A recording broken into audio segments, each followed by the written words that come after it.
आज की इस वीडियो में मैं आपको बताऊंगा विज्ञान क्लास 10th चैप्टर 1 है रासायनिक अभिक्रियाएं एवं समीकरण। इसका हम चैप्टर बाय चैप्टर रीडिंग करके अपने चैनल पर अपलोड कर दिए हैं। इस वीडियो में हम आपको इस चैप्टर के नोट्स बताएंगे, रासायनिक अभिक्रियाएं एवं समीकरण। तो इससे पहले हम रासायनिक अभिक्रिया से पहले भौतिक अभिक्रिया यानी भौतिक परिवर्तन को पढ़ेंगे, उसके बाद उत्पाद को पढ़ेंगे, उसके बाद रासायनिक अभिक्रिया को पढ़ेंगे। बहुत ही अच्छे तरीके से हम आपको एक एक टॉपिक्स को इस वीडियो में समझाए हुए हैं, इसीलिए इस वीडियो को आप अंत तक देखें और जो भी नोट्स होगा इसका वीडियो भी आपको लास्ट में प्रोवाइड कराया जाएगा। तो सबसे पहले हम देख ले कि हमारे चारों तरफ अधिकांश पदार्थ विभिन्न परिवर्तनों से गुजरते हैं। इन परिवर्तनों में से कुछ अस्थायी होते हैं जिसमें नए पदार्थों का गठन नहीं होता है, उन्हें भौतिक परिवर्तन कहते हैं। जैसे कोई चीज अगर बनता है जलने के बाद भी वही बनता है तो वो रासायनिक अभिक्रिया हो जाएगा। मतलब जैसे कि अगर हम किसी चीज को जलाए लेकिन जलने के बाद जो है वो राख बन गया तो रासायनिक अभिक्रिया हो गया। लेकिन अगर हम किसी चीज को बनाए अगर वही बना, जैसे बेंच टेबल का बनना, तो लकड़ी से हम लकड़ी को बनाए लकड़ी बना लेकिन बेंच टेबल बना, लेकिन है तो वही पदार्थ। लेकिन अगर हम लकड़ी को जलाएंगे तो लकड़ी का गुण जल गया, अब वो राख बन गया तो वो रासायनिक परिवर्तन होता है। तो भौतिक परिवर्तन ऐसे परिवर्तन जो अपने रूप रंग अवस्था में अगर कोई परिवर्तन नहीं कर रहा है, कोई चेंज नहीं कर रहा है, तो वह जो अभिक्रिया होता है, वह जो परिवर्तन होता है वह भौतिक परिवर्तन कहलाता है। अभी हम आपको आगे ले चलते हैं कुछ अन्य परिवर्तन जिसमें अभिकर्मक या मूल पहचान को खोकर नए पदार्थ का निर्माण होता है, हम उसे उत्पाद कहते हैं। यानी कि वो अपने पहचान को खो करके नए पदार्थ का निर्माण करता है, हम उसे उत्पाद कहते हैं। इसके बारे में हम जब एग्जाम्पल देंगे तब जाकर के आपको क्लियर होगा। देखिए ये परिवर्तन अस्थायी होते हैं क्योंकि इसमें अभिकर्मक वापस नहीं मिलता है। अब ये अस्थायी हो, जैसे दूध से दही का बनना। अब दही तो बन गया लेकिन दही से हम दूध को नहीं बना सकते हैं। दूध से घी का बनना, लेकिन घी से तो हम दूध को नहीं बना सकते। तो इस तरह की चीजें जो होता है वो फिर वापस नहीं आता है। अब जो है मेन टॉपिक जिस चैप्टर का नाम है रासायनिक अभिक्रिया, अब हम उसे पढ़ते हैं। ऐसे परिवर्तन जिसमें नए गुणों वाले पदार्थ का निर्माण होता है उसे हम रासायनिक अभिक्रिया कहते हैं। यानी इसको याद रखिएगा कि ऐसी प्रक्रिया या ऐसा परिवर्तन जिसमें नए गुणों वाले पदार्थ का निर्माण होता है हम उसे रासायनिक अभिक्रिया कहते हैं। इंग्लिश में केमिकल रिएक्शन इसे बोलते हैं। जैसे भोजन का पचना, भोजन तो पच गया, भोजन आप खाते हैं, भोजन पच गया, अगले सुबह जो होता है टॉयलेट के रूप में, यूरिन के रूप में बाहर निकल जाता है। आप उससे फिर बाहर नहीं आ, शोषण होना, ठीक है। जैसे हम ऑक्सीजन को सांस लेते हैं और छोड़ते क्या है, कार्बन डाइऑक्साइड, तो ये शोषण की क्रिया हो गया। लोहे पर जंग लगना, लोहे पर जब जंग लग जाता है तो पुनः उस तरह की लोहा नहीं प्राप्त किया जाता है। मैग्नीशियम फीते का जलना, दही का बनना इत्यादि, ये सब जो होता है रासायनिक अभिक्रिया होता है। अगला अब हम चलते हैं रासायनिक अभिक्रिया की पहचान हम कैसे करेंगे। देखिए ये जो कुछ अभिक्रिया जैसे पदार्थ की स्थिति में अगर परिवर्तन हो जाए तो रासायनिक अभिक्रिया की पहचान है। पदार्थ का रंग बदलना, जैसे लोहे में जंग लगने से उसका रंग बदल जाता है, दूध से दही बनता है। उसके अलावा जो होता है किसी चीज को जला देते हैं। गर्मी का विकास होना, ठीक है, गर्मी का अवशोषण होना, ठीक है, अवशोषण कमी हो जाना, गैस का विकास होना या प्रकाश का विकास होना, इस तरीके की चीज होता है रासायनिक अभिक्रिया की पहचान है। अभी हम चलते हैं अभिकारक के बारे में। अभिकारक पढ़ते हैं। ऐसे पदार्थ जो किसी रासायनिक अभिक्रिया में हिस्सा लेता है उन्हें हम अभिकारक कहते हैं। अब देखिए अब आप कहिएगा कि अभिकारक का डिफिनीशन एग्जांपल समझाइए। हम बिल्कुल आपको समझाएंगे, एग्जांपल के थ्रू समझाएंगे। आप बस धैर्य बनाकर इस वीडियो को देखिए। थोड़ा सा भी कंफ्यूजन होगा आप वीडियो के नीचे कमेंट करिएगा। यानी ऐसे पदार्थ जो रासायनिक अभिक्रिया में हिस्सा लेते हैं यानी कि भाग लेते हैं, हम उन्हें अभिकारक कहते हैं। जैसे आपको हम बताएंगे एग्जाम्पल लेकर के, नीचा बताए हुए हैं। उत्पाद, ऐसे पदार्थ जिनका निर्माण रासायनिक अभिक्रिया में होता है उसे हम उत्पाद कहते हैं। तो आप समझ गए, अभिकारक जो रासायनिक अभिक्रिया में भाग लेता है, उत्पाद जो रासायनिक अभिक्रिया में भाग लेने के बाद एक नए पदार्थ बनता है उसे हम उत्पाद कहते हैं। ठीक है, रासायनिक अभिक्रिया किसे कहते हैं, वैसी अभिक्रिया जिससे एक नए पदार्थों वाले गुणों का निर्माण होता है, हम उसे रासायनिक अभिक्रिया कहते हैं। अब देखते हैं रासायनिक समीकरण क्या होता है। किसी रासायनिक अभिक्रिया का उसमें भाग लेने वाले पदार्थों के प्रतीक तथा सूत्रों के माध्यम से संक्षिप्त पदार्थ जो होता है वो रासायनिक समीकरण कहता है। अब रासायनिक समीकरण के बारे में हम आपको बताएंगे। देखिए रासायनिक अभिक्रिया रासायनिक समीकरण द्वारा निरूपित की जाती है। रासायनिक अभिक्रिया जो होती है वो रासायनिक समीकरण के द्वारा ही निरूपित होता है। तो आपको यहाँ पर समझना है रासायनिक समीकरण में तत्वों के प्रतीक या विकारक और उत्पादों के रासायनिक सूत्र उनकी भौतिक अवस्था के साथ लिखा जाता है। यानी रासायनिक समीकरण में जो तत्व होता है वो तत्वों के प्रतीक हो या विकारक हो या उत्पाद हो, इस सब को रासायनिक सूत्र उनकी भौतिक अवस्था के साथ लिखा जाता है। जैसे सोडियम लिखना है तो सोडियम को सोडियम न लिख करके Na लिखेंगे। H2 प्लस O2 मिलकर के जल बनता है तो H2 प्लस O2 न लिख कर हाइड्रोजन प्लस ऑक्सीजन न लिख करके H2 प्लस O2 लिखते हैं। रासायनिक अभिक्रिया में आवश्यक परिस्थितियां जैसे ताप हो गया, दाब हो गया, उत्प्रेरक आदि को तीर के निशान के ऊपर या नीचे दर्शाया जाता है। अब हमको ये भी बताना है, हम जानते हैं, आपको बताएंगे क्योंकि थोड़ा मोड़ा कंफ्यूजन हो रहा होगा। चलिए पहले मेन चीज को देख लेते हैं, संतुलित रासायनिक समीकरण क्या होता है। ऐसी रासायनिक समीकरण जिसके दोनों पक्षों में प्रत्येक तत्व के परमाणु की संख्या बराबर होती है उन्हें हम संतुलित रासायनिक समीकरण कहते हैं। देखिए संतुलित रासायनिक समीकरण, ये संतुलित का मतलब ही होता है बैलेंस होना, यानी कि दोनों बगल समान स्थिति में तत्व रहेगा, तत्वों की परमाणु की संख्या रहेगा, तो हम उसे संतुलित रासायनिक समीकरण कहेंगे। संतुलित रासायनिक समीकरण का महत्व क्या होता है, महत्व को देखेंगे। महत्व के बारे में देखिए, द्रव्यमान संरक्षण का नियम जो होता है इसमें आता है, इसको पढ़ लेंगे उसके बाद क्लियर हो जाएगा। देखिए किसी भी रासायनिक अभिक्रिया में द्रव्यमान का न तो निर्माण होता न ही विनाश होता, चाहे कोई भी हो, द्रव्यमान का नहीं तो निर्माण होता नहीं विनाश होता। तो इस तरीके के जो अभिक्रिया होती है हम उसे क्या करते हैं, द्रव्यमान संरक्षण का नियम कहते हैं। अब देखिए रासायनिक अभिक्रिया के पहले एवं उसके पश्चात प्रत्येक तत्व के परमाणु की संख्या समान होनी चाहिए। यानी जो रासायनिक अभिक्रिया ही रहेगी उसके पहले और उसके पश्चात मतलब बाद में जो अभिकारक रहेगा, उत्पाद रहेगा, दोनों ओर के परमाणु की संख्या समान होनी चाहिए। अब हम आपको बता दें, जैसे अब रासायनिक समीकरण को चरणबद्ध संतुलित करना है तो हीट एंड ट्रायल मेथड भी उसको बोला जाता है। ये क्वेश्चन जो है ऑब्जेक्टिव में पूछता है, रासायनिक समीकरण को चरणबद्ध संतुलित करना निम्नलिखित में से कौन मेथड कहलाता है, तो हीट एंड ट्रायल विधि कहलाता है। देखिए इसमें से बहुत सारे क्वेश्चन आपको एग्जाम में आता है तो उस क्वेश्चन को हम बताएंगे। देखिए रासायनिक सबसे पहले जैसे यह पूरा हो गया तो ये हमारा अभिकारक हो गया, ठीक है, ये बनकर आया उत्पाद। अब हम इसको बैलेंस कर देंगे तो ये संतुलित समीकरण हो गया, दोनों ओर तत्वों के बराबर हो जाएगा तो संतुलित समीकरण, नहीं है तो ये असंतुलित समीकरण है, ठीक है। तो सबको हम आपको समझाएंगे। रासायनिक समीकरण लिखकर प्रत्येक सूत्र के चारों ओर बॉक्स बना लेना है। आपको मन है कि हम नहीं इसमें बॉक्स बना ले, इसमें बॉक्स बना ले, तो बॉक्स बना लीजिए। देखिए अब हम बॉक्स बनाने के लिए क्या करेंगे, तो बॉक्स आप बना सकते हैं, बहुत सारे तरीके से आप बॉक्स बना सकते हैं। हम चाहे तो यहाँ से इस तरीके से भी बॉक्स बना सकते हैं, लेकिन हम इसमें बनाएंगे नहीं। आप जो है इसमें कलम के माध्यम से बना सकते हैं।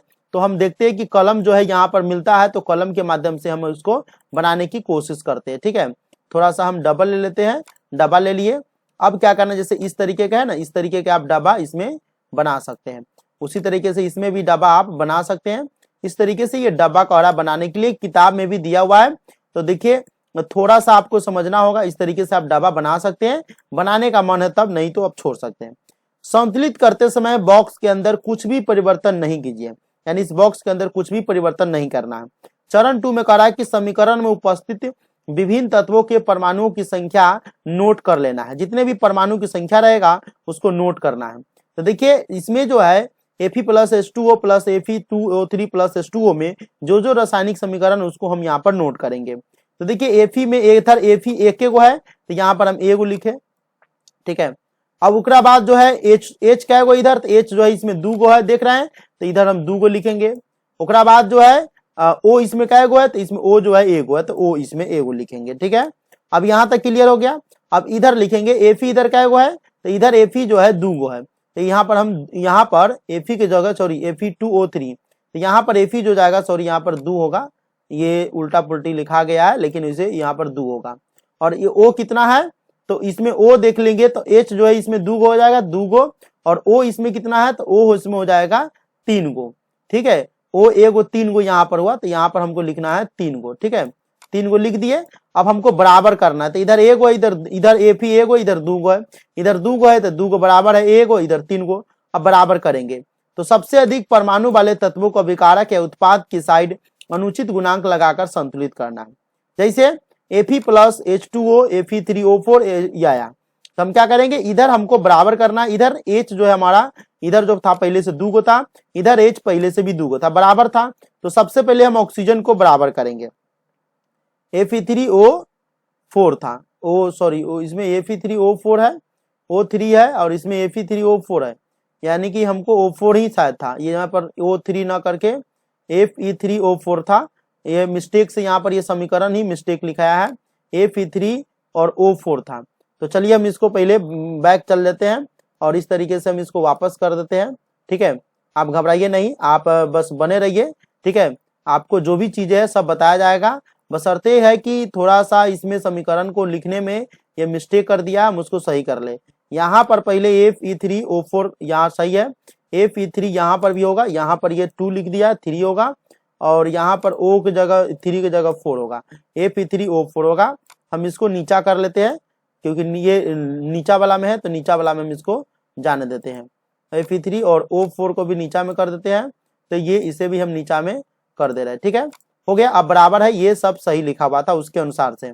ठीक है, ये मिस्टेक कर दिया था लिखने में, ये मिस्टेक हो गया था जो टाइपिंग किया था। चलिए अब जो यहाँ से हम इसको बैलेंस करने के लिए क्या करेंगे, तो बैलेंस करने के लिए सबसे पहले हम ले लेते हैं कलम और कलम के अनुसार से बैलेंस करेंगे। तो देखिए यहाँ पर Fe एगो था, इधर Fe हमारा 3 को कर दिया। सबसे पहले O को जो सबसे ज्यादा मान होगा ना 12 उसको लेंगे, तो इधर O एगो इधर 4 गो है, तो सबसे पहले ऑक्सीजन को बैलेंस करेंगे। तो इधर एगो है और इधर 4 गो है, तो इधर 4 गो है, तो इसके लिए हम क्या करेंगे, 4 से गुना कर दिए, इसमें 4 से गुना कर दिए।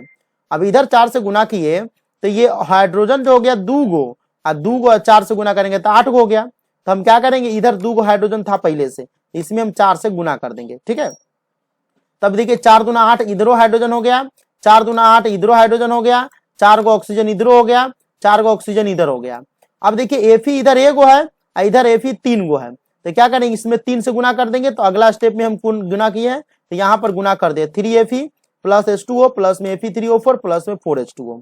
अब इस तरीके से इसको बैलेंस करके आगे बढ़ाया जाता है, जैसा कि आप समझ रहे हैं। चलिए, सभी तत्वों के परमाणुओं की संख्या अभिक्रिया के दोनों ओर समान है। जितने भी देख सकते, इधर हाइड्रोजन 8 गो है, तो इधर भी हाइड्रोजन 2 और 2 चौका 8 गो, 8 गो हाइड्रोजन हुआ। ऑक्सीजन जो है 4 गो है, ऑक्सीजन यहाँ पर भी 4 गो है, बराबर हुआ। Fe इधर 3 गो है, Fe इधर 3 गो है। तो यही जो अभिक्रिया जो आप देख रहे हैं, ये हो गया बैलेंस इक्वेशन, यानी संतुलित रासायनिक समीकरण हम इसको बोलते हैं। जब दोनों ओर के अभिकारकों की संख्या बराबर हो जाता है, उत्पादों की संख्या बराबर हो जाता है, जितने भी तत्व रहता है उसके परमाणु की संख्या बराबर हो जाता है, तो उस अभिक्रिया को हम संतुलित रासायनिक अभिक्रिया बोलते हैं। चरण नंबर 5 है, इसमें जो होता है अभिकारक एवं उत्पादों की भौतिक अवस्था को लिखना होता है। अगर ठोस रहेगा तो S लिखेंगे, द्रव रहेगा तो L लिखेंगे, गैसीय अवस्था में रहेगा तो G लिखेंगे और जलीय विलयन रहेगा तो AQ लिखा जाता है। जैसे यहाँ पर देखिए Fe, अगर यहाँ पर देखिए लोहा सॉलिड है तो S लिख दिए बगल में पोस्ट में बनाकर। 4H2O, ये H2O जल के रूप में, ऑक्सीजन अभी जलीय अवस्था है लेकिन वो गैसीय अवस्था में कन्वर्ट हो जाता है, इसीलिए हम इसे G लिखे, गैसीय अवस्था में हो जाता है। Fe2O4 के यहाँ पर उत्पाद है, इसमें कुछ भी नहीं है। H2 जो यहाँ पर गैसीय ये इसको अगर हम करें तो एक तरह से AQ हो जाएगा। ठीक है, चलिए, कुछ आवश्यक परिस्थितियां जैसे ताप, दाब या उत्प्रेरक आदि को भी तीर के निशान के ऊपर या नीचे लिख सकते हैं। ठीक है, समीकरण में दोनों ओर के तत्वों के परमाणु की संख्या बराबर है, अतः यह समीकरण अब संतुलित हो गया, इसको संतुलित समीकरण बोलेंगे। अगला है रासायनिक समीकरण को संतुलित करने की इस विधि को हीट एंड ट्रायल मेथड कहते हैं। हीट एंड ट्रायल विधि इसे कहते हैं क्योंकि सबसे छोटी पूर्णांक संख्या के गुणांक का उपयोग करके समीकरण को संतुलित करने का प्रयत्न करते हैं। रासायनिक अभिक्रियाओं के प्रकार को हम यहाँ समझते हैं। संयोजन अभिक्रिया, संयोजन अभिक्रिया होता क्या है, देखिए संयोजन अभिक्रिया जो होता है वह रासायनिक अभिक्रिया जिसमें 2 या 2 से अधिक पदार्थ संयोग करके एकल उत्पाद का निर्माण करता है। यानी वह रासायनिक अभिक्रिया जिसमें 2 या 2 से अधिक पदार्थ संयोग करके एकल उत्पाद का निर्माण करता है, वो क्या कहलाता है, संयोजन अभिक्रिया कहलाता है। इन अभिक्रियाओं में कोई भी सह उत्पाद नहीं बनाता है।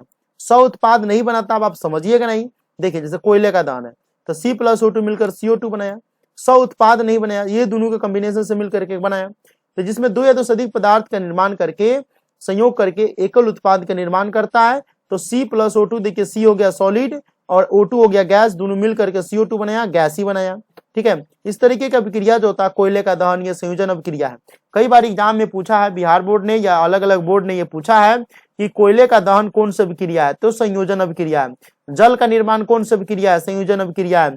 बुझा हुआ चूना कौन सी अभिक्रिया है, ये भी जो हो जाएगा ये संयोजन अभिक्रिया हो जाएगा। इस सब का रिएक्शन करने के लिए देता है, ज्यादातर करके चूना वाला, बुझा हुआ चूना का जो होता है रिएक्शन जो होता है, यानी कि समीकरण को संतुलित करने के लिए 5 नंबर में पूछता है, 5 को समीकरण दे देगा। ये क्वेश्चन VBI है, आप इसको नोट कर ले, VBI है, क्योंकि एग्जाम में ये क्वेश्चन आता है।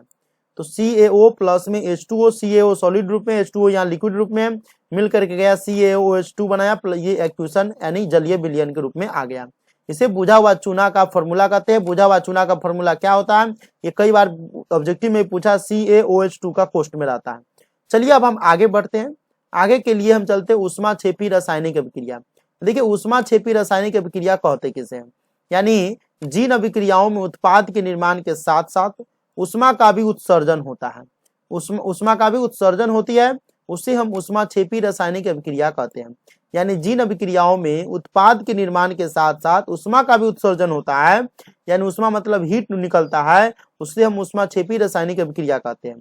जैसे उदाहरण आप देख सकते हैं, प्राकृतिक गैस का दहन होता है, तो प्राकृतिक गैस का दहन होता है, उसमें CH4 गैस रहता है, O2 गैस रहता है, दोनों को मिलाए, ठीक है, तो तीर के निशान दे देंगे और CO2 गैस बन गया और H2O जलीय वाला रूप में गैस ही बन जाता है। लेकिन जब इसको जलाएंगे तो जब जल को गर्म करते हैं तो उसमें से क्या निकलता है, भाप निकलता है, यानी हीट निकलता है। तो यहीं पर प्लस में उष्मा आ गया, यानी जिसके भी अभिक्रिया के अंत में उष्मा लगा हो, हम उसे ऊष्माक्षेपी रासायनिक अभिक्रिया समझेंगे। ये पूछेगा कई बार, समीकरण दे देगा इस तरीके के इक्वेशन और कहेगा कि इसमें से ये कौन सी अभिक्रिया है, तो जिसके अंत में उष्मा लगा होगा उसे हम ऊष्माक्षेपी रासायनिक अभिक्रिया कहेंगे।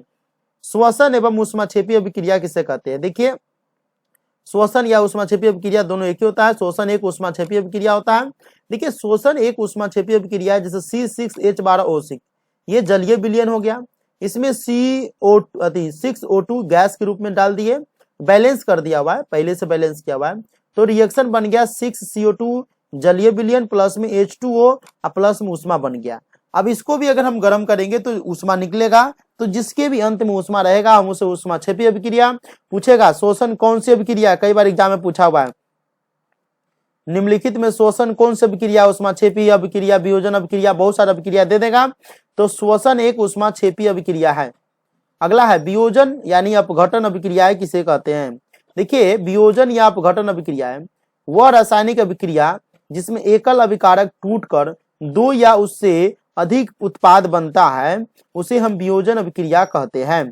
देखिए वियोजन अभिक्रिया के आपको समझना है, वियोजन अभिक्रिया वह रासायनिक अभिक्रिया जिसमें एकल अभिकारक टूट जाता है और टूटकर उससे अधिक उत्पाद बनता है, वियोजन अभिक्रिया कहलाता है। वियोजन अभिक्रिया निम्न 3 प्रकार की होती है।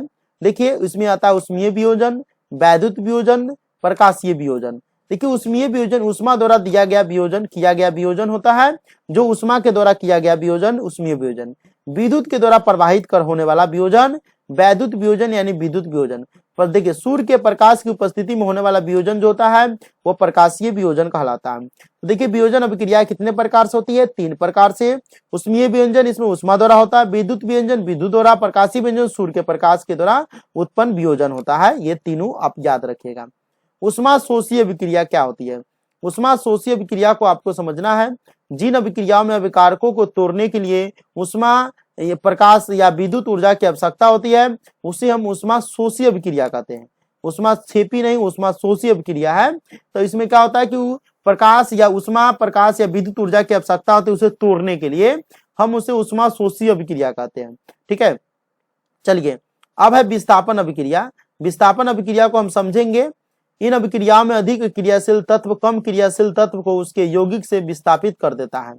इसमें क्या करता है, इन अभिक्रियाओं में अधिक क्रियाशील तत्व कम क्रियाशील तत्व को उसके यौगिक से विस्थापित कर देता है। जैसे लोहे की कील पर भूरे रंग की कॉपर की परत का जमना, लोहे के कील है उस पर भूरे रंग की कॉपर की परत का जमना। जैसे Fe है सॉलिड फॉर्म में, CuSO4 है जलीय विलयन के फॉर्म में, सॉलिड का मतलब ठोस फॉर्म में, और FeSO4 बन गया ये जलीय विलयन के रूप में और Cu बन गया सॉलिड के रूप में। इस तरीके से क्या होता है कि लोहे की कील पर भूरे रंग की कॉपर की परत जमना विस्थापन अभिक्रिया होता है।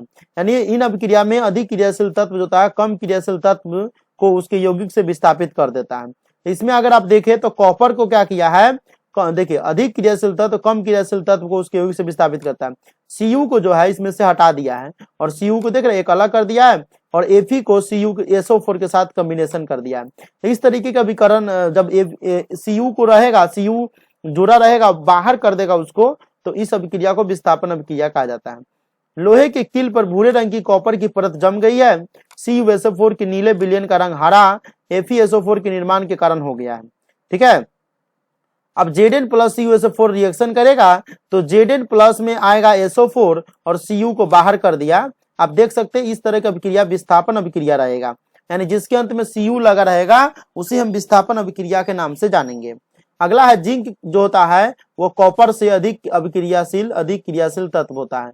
जिंक कॉपर से, यानी कि Zn जो होता है वो कॉपर से अधिक अभिक्रियाशील तत्व होता है, यानी ये अधिक अभिक्रियाशील तत्व है, ये कम अभिक्रियाशील तत्व है।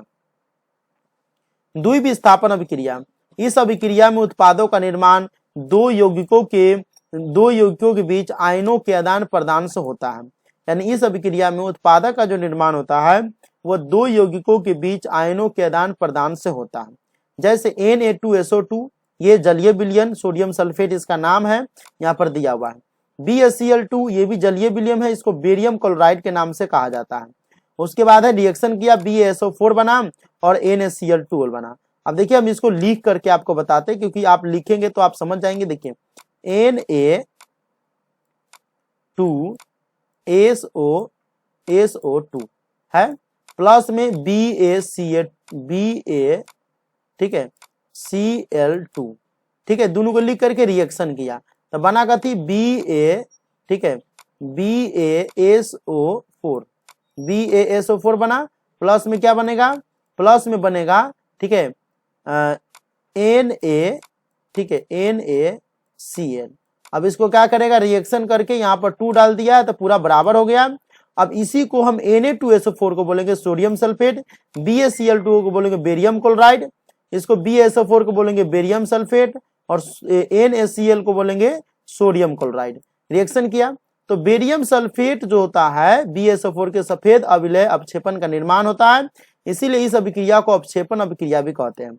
इसमें सफेद अविलय अपक्षेपण का निर्माण हो गया, ठीक है, क्योंकि बेरियम सल्फेट BaSO4 के सफेद अविलय अपक्षेपण का निर्माण होता है BaSO4 में, जैसे कि यहाँ पर देख रहे हैं। तो BaSO4 बेरियम सल्फेट में अपक्षेप हुआ तो इसको हम अपक्षेपण अभिक्रिया के नाम से जानते हैं। अब देखिए उपचयन एवं अपचयन अभिक्रिया। उपचयन और अपचयन अभिक्रिया में क्या होता है। उपचयन, किसी पदार्थ में ऑक्सीजन की वृद्धि अथवा हाइड्रोजन का ह्रास होना, यानी ऑक्सीजन की वृद्धि होना, ठीक है, और हाइड्रोजन का कमी होना जो होता है, अथवा दोनों हो, तो हम इसे उपचयन अभिक्रिया कहते हैं। इसे हम क्या कहते हैं, उपचयन कहते हैं। यानी किसी पदार्थ में ऑक्सीजन का बढ़ना और हाइड्रोजन का ह्रास मतलब होता है घटना, या फिर दोनों हो तो हम उसे उपचयन अभिक्रिया के नाम से उपचयन कहते हैं। जैसे C+O2 मिल करके CO2 बना, ठीक है, तो C+O2 मिल करके CO2 बना, इसमें क्या हो गया, इसमें ऑक्सीजन की वृद्धि हुई, C+O2 है, ठीक है। लेकिन इसी में अगर हम देख ले तो इसी को रिएक्शन करें, Cu+O2 का बैलेंस कर दे तो यहाँ पर देखिए, यहाँ पर अगर हम कर दे तो CuO हो गया, ठीक है, CuO हो गया। अब यहाँ पर जब देखिए रिएक्शन कराने के बाद यहाँ पर O जो है कम गया, ऑक्सीजन की वृद्धि इसमें हुआ, ऑक्सीजन की वृद्धि इसमें हुआ कि नहीं हुआ। अब हम इसको बैलेंस करें 2Cu+O2, इसके छोड़ दिए, लेकिन अब हमारा इधर 2 Cu है, 2 O2 है, तो इधर हम कर दे, तो इस तरीके से हमारा बैलेंस हो जाएगा। लेकिन ऑक्सीजन का वृद्धि होना चाहिए, हाइड्रोजन का ह्रास होना चाहिए। तो हाइड्रोजन का ह्रास वाला मतलब कमी हो जाना चाहिए, ठीक है। इस जैसे H2+O2 करेंगे, जैसे H2 प्लस में O2 कर दे तो दोनों का रिएक्शन करेंगे तो क्या हो जाएगा, H2O होता है ना, H2O होता है। बैलेंस करेंगे तो यहाँ पर 2H2 हो जाएगा, और इधर हमारा जो देख सकते हैं, इधर हमारा कितना हो जाएगा, 2 H2 और 2 तो यहाँ पर होता है। तो जब अगर यहाँ पर ना लिखेंगे, यहीं पर लिख करके छोड़ देंगे तो ह्रास हो गया, यहाँ पर लिख देंगे तो बराबर हो जाता है। तो बहुत स्थिति में क्या होता है कि हाइड्रोजन का घटता है या फिर दोनों में से कोई भी हो तो क्या होता है, उपचयन अभिक्रिया कहलाता है। अपचयन अभिक्रिया, किसी पदार्थ में ऑक्सीजन का ह्रास अथवा हाइड्रोजन की वृद्धि होना, यानी ऑक्सीजन में कमेगा, यानी ऑक्सीजन क्या करेगा, माइनस में जाएगा और हाइड्रोजन इसमें क्या करेगा, प्लस में जाएगा, तो अपचयन अभिक्रिया। देखिए उपचयन और अपचयन अभिक्रिया में क्या अंतर है, कई बार एग्जाम में पूछा गया है।